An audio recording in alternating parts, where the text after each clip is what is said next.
one of the things we didn't really advertise too much about this conference, but there's a theory at work.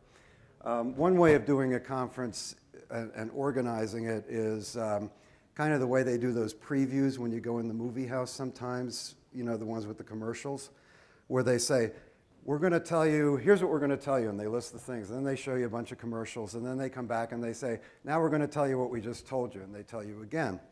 That's not the way that this is organized. So for our wrap-up session, Craig Beyrouty and Lou Swanson from CSU are going to come up here, not to recap, because we figure you've taken what there is to take from what you've heard, but instead to look for the to-do list and the takeaways, because the hope woven into this whole program was that every person in this room would come away with some next step that was inspired here or agreed to here.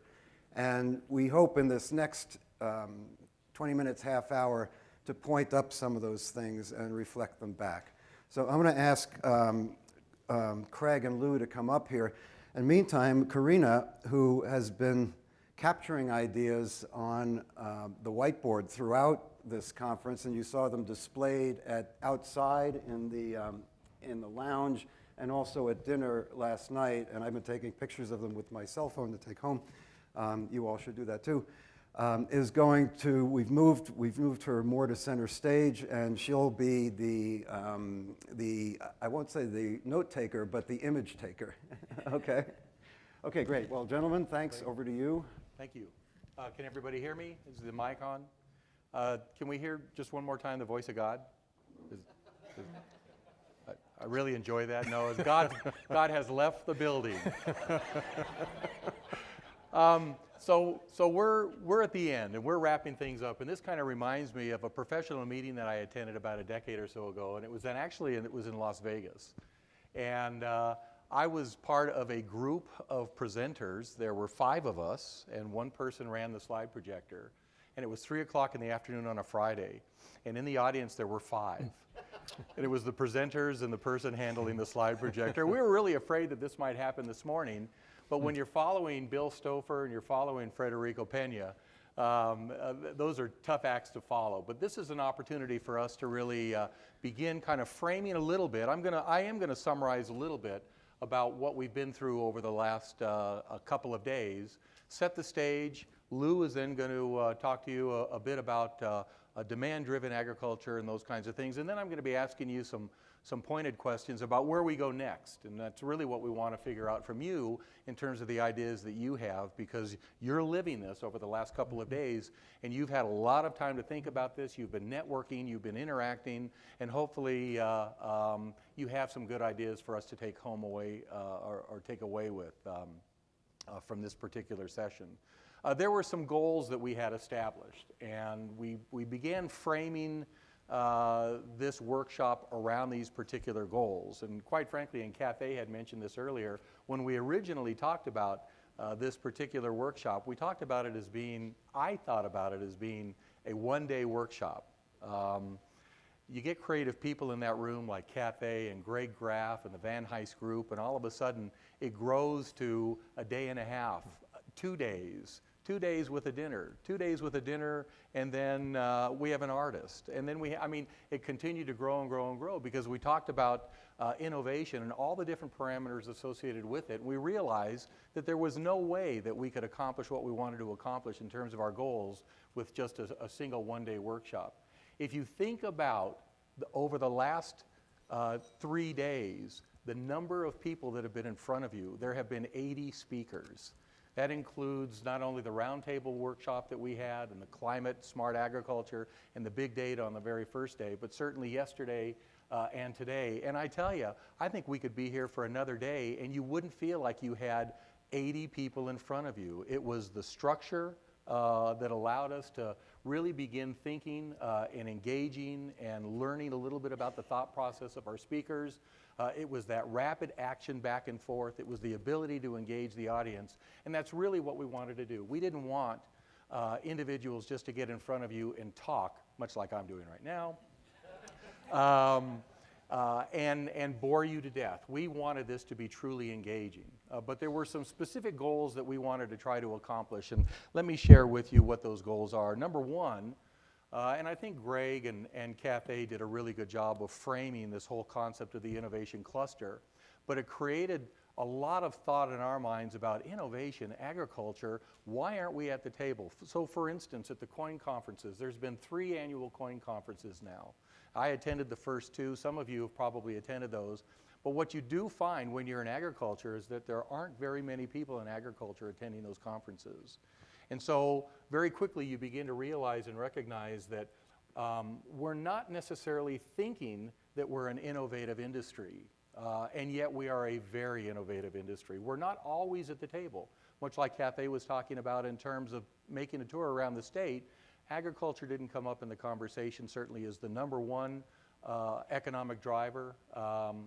There were other aspects that certainly came to mind with regards to the fact that we're not always thinking about innovation in agriculture. So one of the things we wanted to do with this summit, with this conference, was to begin recognizing within our own industry that we are huge innovators. And I hope that we've been able to at least give you a taste of that and begin kind of stimulating the thought process along those lines. Another one was to begin engaging the non-traditional stakeholders with the traditional stakeholders. There's a whole host of people. We've talked about 98% of the population that surrounds us really doesn't feel connected to agriculture, and yet they are. They're connected to the food system. They're connected to conservation. They're connected to climate smart. They're connected to all sorts of things. And really what we've talked about here is consumer, consumer, consumer. What we have to do is make sure that they know that they are connected to the food system. We want to welcome them into the food system. We want to look at those touch points, and hopefully that was part of the process as well, by bringing together a very eclectic group of individuals to begin thinking about how do we advance this whole concept of agriculture, the food system, consumer demand. We recognize that. This 9 billion people, what does that mean? I mean, are we feeding the additional 2 billion people that will be here over the next 30, 35 growing seasons? Or are we planning on feeding ourselves in an environment that has an additional 2 billion people? Those are questions we need to be discussing and answering, but they certainly have posed themselves during this meeting as well. We wanted to certainly connect innovators with investors, and Scott Dyer. Scott, I got your business card. Scott and I interacted a couple of years ago in the Innosphere. Scott is an innovator dealing with fertilizer manufacture and those kinds of things. But one of the things that Scott said at the meeting was that the thing that he is frustrated most with isn't so much the development of an idea, but connecting his ideas with investors. And that was really the heart of what we wanted to try to accomplish today, really at this workshop, was to bring the investors, the innovators together, try to match those if at all possible, and see how we can sustain that over time. We wanted to certainly stimulate the conversation, but we also, we had an agenda, CSU. We wanted to showcase CSU as a strategic partner in innovation. I think Bill Stouffer did an outstanding job. Bill, how much do I owe you for mentioning CSU as many times as you did?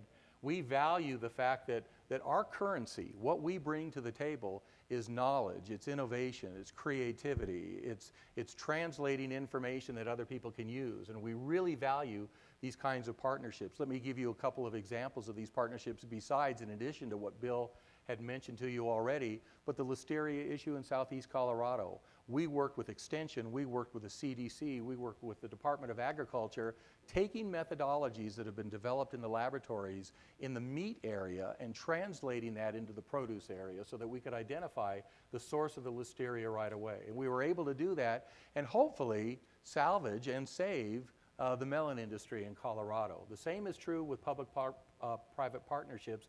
We're working with Cool Planet to transform beetle-killed timber into biofuels. And of course, many of you know Temple Grandin and Temple's animal handling units that she's developed over the years.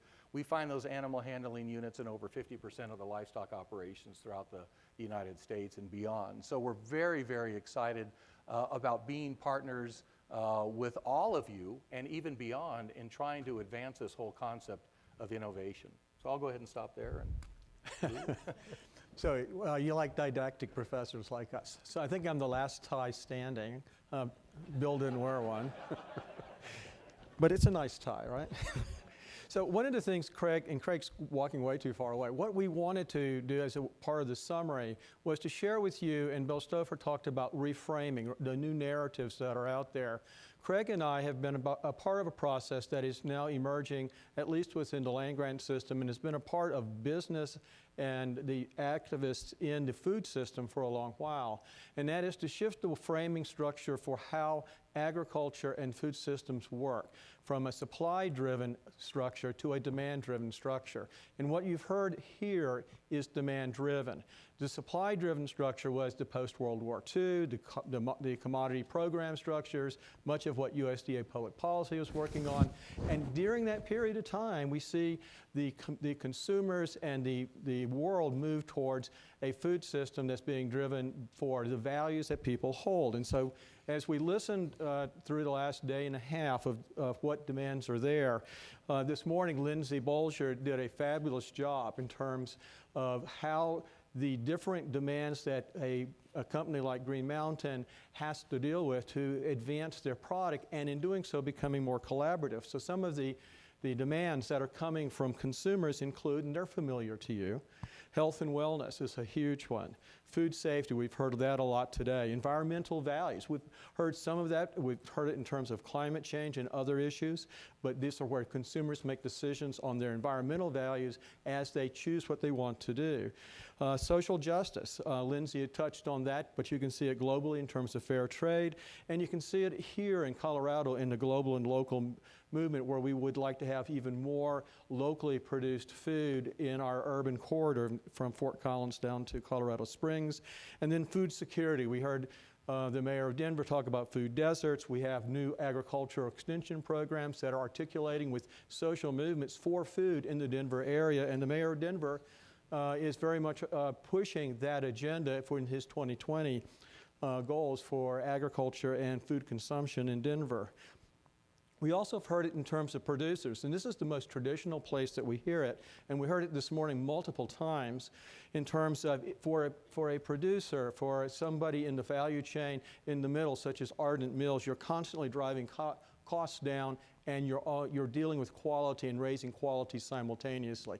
That's where innovations are coming in, because they help people in the industry move in a direction that allows them to make more profits, at the same time pass higher value onto the consumer. We heard this with the dairy industry, with Cindy Herron, and the discussion that was here on Colorado dairies, but it's global in terms of how dairy industry is changing. On the Great Plains of Colorado, you've seen multiple examples that are articulated with Ardent Mills and the new wheat varieties that are white flour but are whole wheat with snow mass. But we also have people here like Dave and Dan Anderson. They're over here. Their family farm out there is using no-till technology that's just extraordinary in terms of managing soil moisture. We see it in the fruit and vegetable movement in terms of fresh fruit. They have Adrian Card and Robert Sakata here that have created a new way of helping these producers along the Front Range and throughout Colorado to move more aggressively into a larger articulation of their world with consumers and listening to consumers.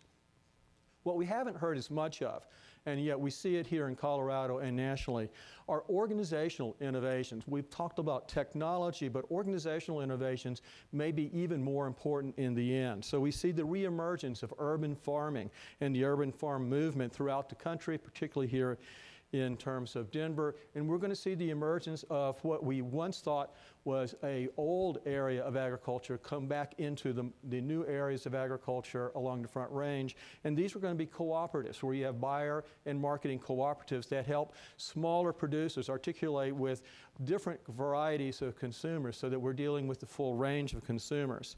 And we're also seeing this in terms of the supply chain collaboration, and everybody seemed to mention this.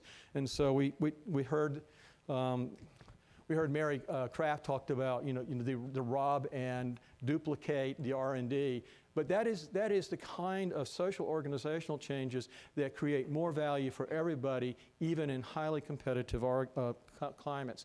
So as we look at this conference in terms of what we'd like to hear from you next, are in the context of these value chains, how does innovation articulate and what should we be doing as next steps? And so I'm going to, Craig's moved to the mic, noticed. No, I'll go ahead and do this. Okay. Yeah, that's so right. this is Craig's turn. So I've got a few questions I want to ask you, and this is the audience turn to provide some feedback as well. This is going to die if you do not participate. So first question, what is the single idea that you will walk away with after you leave this conference? You don't have any ideas, okay.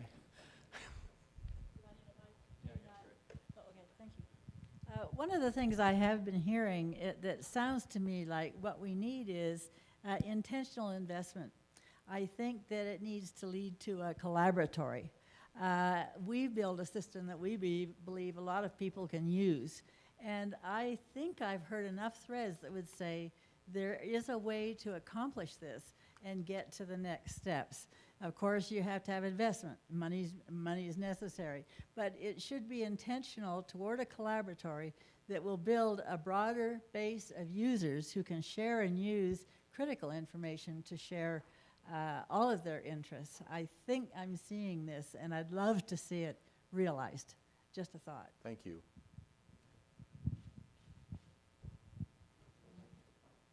Build on Margaret's comment is, I think it's really critical we build a mentor and an angel network for this community. There's a linchpin right now, just seems to be between research and the venture capital community. So I welcome everyone to join us in that. Other ideas? I heard a lot of positive energy from a lot of groups here. There's the producers, the businesses, the university, and I see a tremendous opportunity to bridge that out of this particular summit. A lot of opportunity there, and I'm not sure how we get to that from there, but I think that's something that's very valuable out of this. Great. Thanks, Ed. Anybody else? Yes. This has really been a wonderful summit and very enlightening. And I think one of the things for me working with small producers is that I'm leaving with is understanding how some of these ideas that I think are very relevant to large production, you know, venture capital typically looks for scale and those kinds of things. How does this translate to the small producer and enable this local network to grow as well? Very good.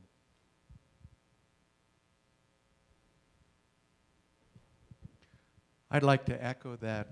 I've been impressed with some of the suggestions that have been made over the last couple of days and how many of them are scale neutral. I mean, you can do good things, whether it's transparency or producing locally. There are ways to do that effectively regardless of the size of your operation. I think what's, for me, has been really valuable to hear is that the definition of agriculture, whatever it was for you, should not be the same after you leave here, because it's incredibly exploded over the last few days, and that we in agriculture, whichever part of it you call yourself, we need to be in relationship with one another so that the big picture continues to grow. And we also need to make sure that for us in agriculture, we recognize that and we use that type of terminology, right? Anybody else?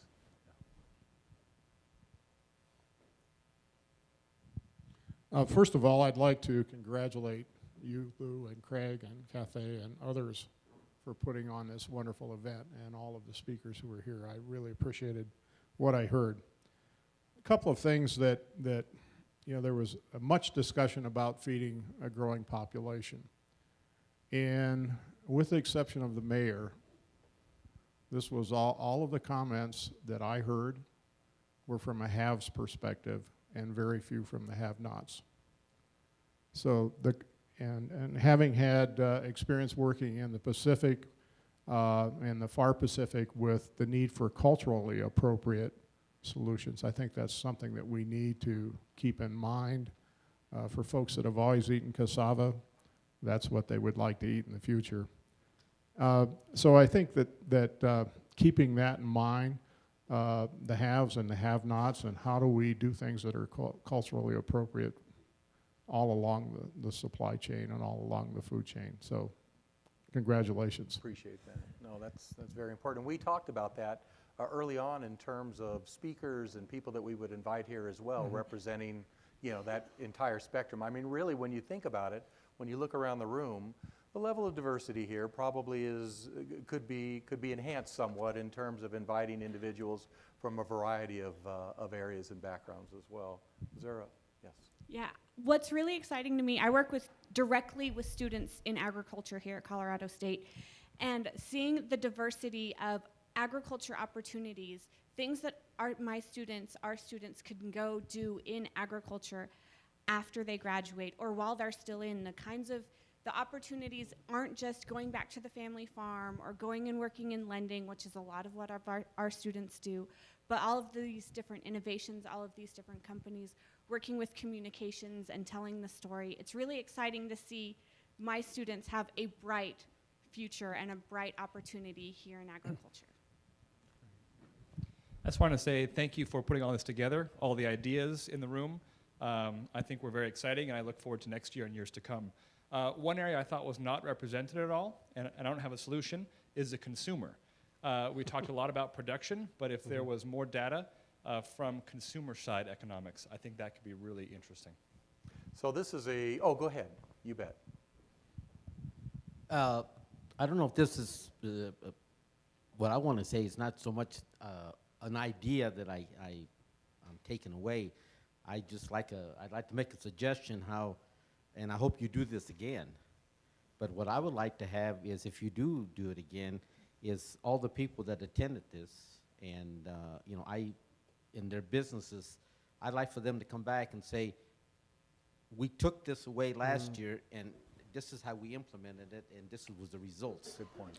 It would be good to see what you said, how these people took it, and how they put it to work.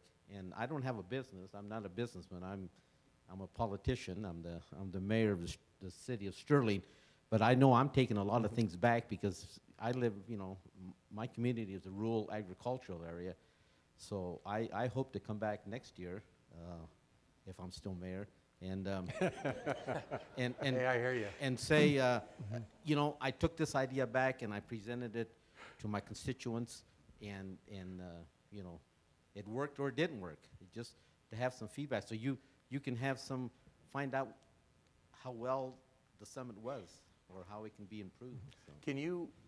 Can you capture a little bit for us what you're thinking you might be taking back to Sterling? Well, I just think the one thing is, and not that people don't realize it, but I think that they need to realize it more, that agricultural, especially in my area, it's the nucleus of our economy.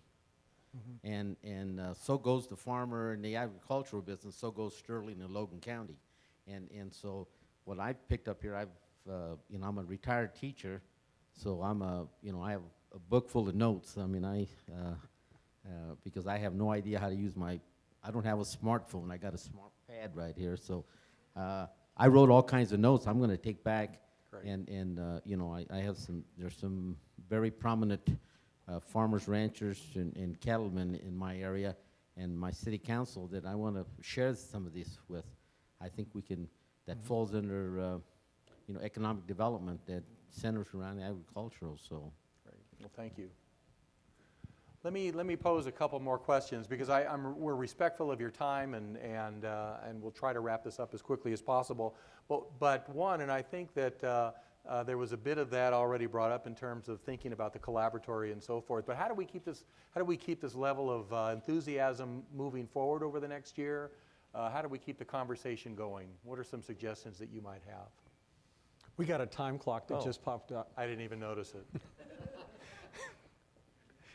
Thanks. No, go ahead. One of the things that was mentioned was a couple times people would say, well, a call for proposals will be coming out in September, or one will be coming out in May. Well, how do we get all of those announcements? Because you know, we'll get them filtered down sometimes, but we miss so many opportunities. So how are those opportunities communicated to producers and farmers or companies that could take advantage of that money or other opportunity? No, good point. We do a really good job. We do a pretty good job anyway, internally, but externally, we need to be thinking about those. That shouldn't be a difficult thing to do, I wouldn't think. And we have an extension service that Right. can be a platform for doing that You bet. locally. I would add on to that the information about possible funding sources. Innovation typically takes capital, and if we look at investor capital, whether it's debt or equity, usually there's a return involved. But there are government funding sources and money that could come from the community, the state government, the local government, that might help some of these initiatives along. So if you have an information center, it'd be wonderful to have those kinds of pieces included as well. And Cathay, we've talked about that, haven't we, in terms of developing some type of a central clearing, I don't know if it's a clearinghouse is the right term, but a way to bring all of this together and make it accessible in terms of venture capital, in terms of angel investors, in terms of some of these RFPs and those kinds of things. Wait, she's small but powerful. Yeah, well, Steve's over here. My name is Steve Newman, and I'm one of the representatives at Colorado State University for an organization called SARE, Sustainable Agriculture Research and Education Program. SARE has grant programs that are offered both nationally and regionally. And if you go to the website www.sare.org, and they have a publication that you can download that has a pretty strong listing of the types of grant opportunities that are available both to producers, educators, and researchers. So I recommend that you go and look at the website www.sare.org. Thanks, Steve. Cathay? Thanks, Craig. I think if you two should take the time to look at what Karina has, you're really cute on there. We've got Craig and Lou. It's the only time you're going to find us that way, right? Yeah, well, the thing I appreciate is, the thing you'll like, Lou, is you're the same height as Craig, so that works out. And we're both thin. That's the only time you're going to find that true either. So first of all, I think to thank all of you for your suggestions and the conversation about how you find that out. Once this conference is over, the challenge from President Frank is how do you create the 21st Century Land Grant University? And where do you go from here? How do you get that information? There's so much information here in this room from all of you. How do you get that into the public itself? How do you have that ability to reach into the public? That's the next challenge after 4 days of vacation that I'll take up. So, but we have talked about that, and it's critically important because while we can sit here and you talk about SARE, how do we make sure people know what that means? How do we make sure everybody out there knows that? Because internally we do really well. Externally, as a commissioner, I know it's really hard. So that's our next challenge, but this is the conference that helped create those partnerships. Just one final thing, as Mary McBride left, one of the things we talked about is from my generation to my daughter's generation, we're gonna pass $1 trillion in wealth. And as Federico said, the biggest angel investor for technology is my generation into the next generation, and my generation doesn't know how to do that. So that conversation has to go next. How do we get from here to there when the understanding and the trust factor is not as high as it should be? So that's our next challenge. Okay, we have time for Mike, one. We have time for one more. The countdown is in red now. This is a question. One is before Steve stood up and said, pointed out the SARE program, how many people were aware of that in the room? Okay, maybe half. Well, actually, I serve as the current chair of the Western SARE program, so I want to thank Steve for bringing that up. One point that maybe a closing point, you know, it's everybody's responsibility to do this, and nobody's going to do it because you're going to go back home and you have a full-time job. So one of the things that I'll suggest is that there be a job jar and people assume responsibility for getting some of these things done. You know, I work with an association, and without the job jar, we wouldn't get anything done either. So that would be my encouragement to you folks. Okay, so we're coming to an end, and since Craig is up here with me, I'd like to just point out one part of the two of us who are here that might represent more of the future, is that neither of us came from a farming or agricultural background. And much of agriculture, including within the food system, is increasingly non-rural, non-farm folks.